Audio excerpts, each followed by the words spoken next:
In 2009, exceptionally strong flares are occurring in the Sun's atmosphere. Dr. Helmsley notices this and travels to India to confer with astrophysicist Satnam. Together, they go to a copper mine, taking an elevator down 11,000 feet to the lab. There, Satnam demonstrates that these solar flares are the largest in recorded history, causing Earth's core to overheat. He proves this by opening a tank of boiling groundwater.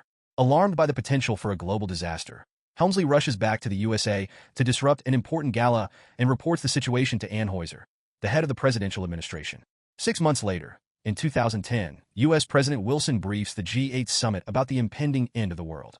While this information remains hidden from the public, the world's most powerful leaders start making plans in the Tibetan Valley. They begin constructing enormous ark ships for a select group of elites, informing the locals that they're simply building a dam. Workers without essential skills are relocated, and only skilled laborers are allowed to remain. In 2011, ark tickets are sold to the wealthy at a price of €1 billion each. At the Louvre, President Wilson's daughter Laura meets with the museum director to replace the Mona Lisa with a replica to protect it. In 2012, while the public remains unaware of the truth, news outlets start discussing the Mayan calendar and the widespread belief that the end of the world is near, leading some to take drastic measures. Cracks appear on California streets, but they are dismissed as the result of a minor earthquake.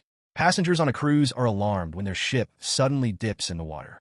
Later that evening, Laura receives a call from the Louvre director, who reveals they've been misled about the reason for moving the art, and he intends to disclose the truth at a press conference. Before he can elaborate, his car explodes, killing him.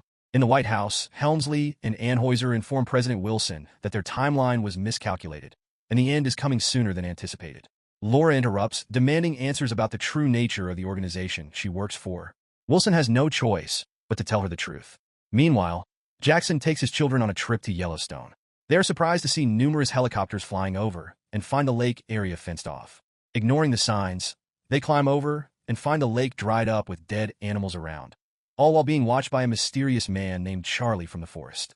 The military arrives and escorts them to their base, where Helmsley informs Jackson that a team of geologists is studying the lake's changes and that the area is unstable, advising him to leave with the kids. After the family departs, Helmsley calls Satnam, who reports having to seal the mine and that similar data is emerging from other countries.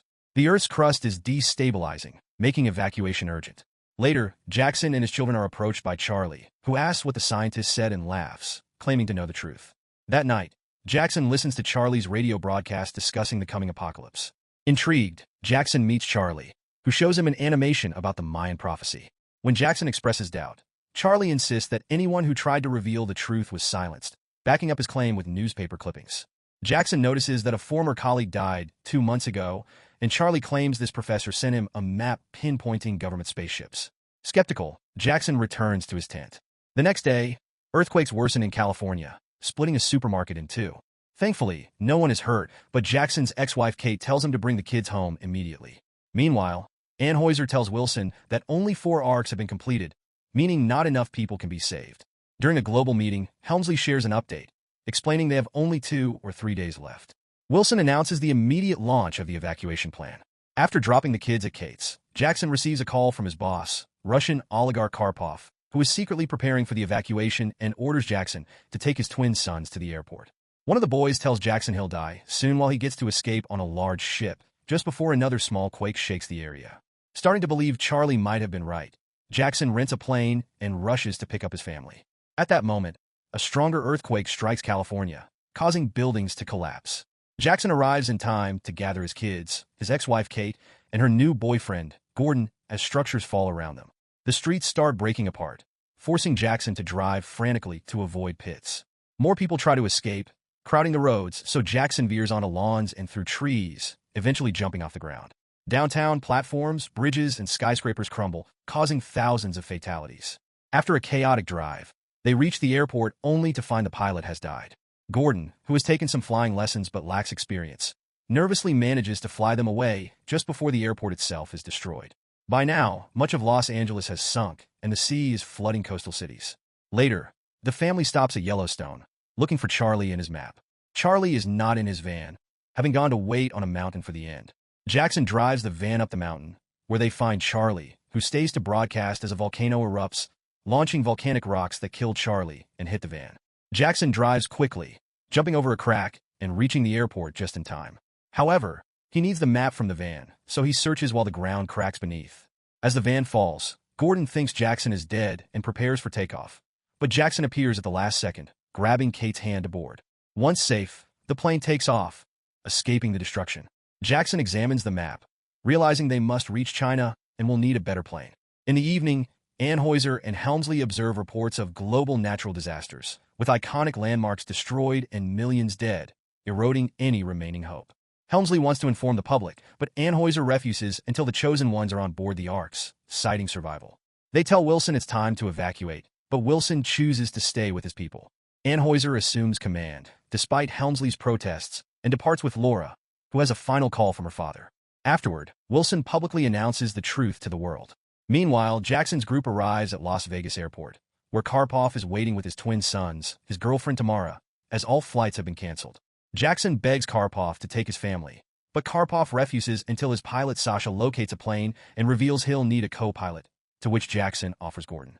Karpov agrees, and everyone boards the large cargo plane loaded with cars. Though air control denies them clearance, Sasha and Gordon manage to take off, dodging collapsing buildings and skimming the top of a tower en route to China.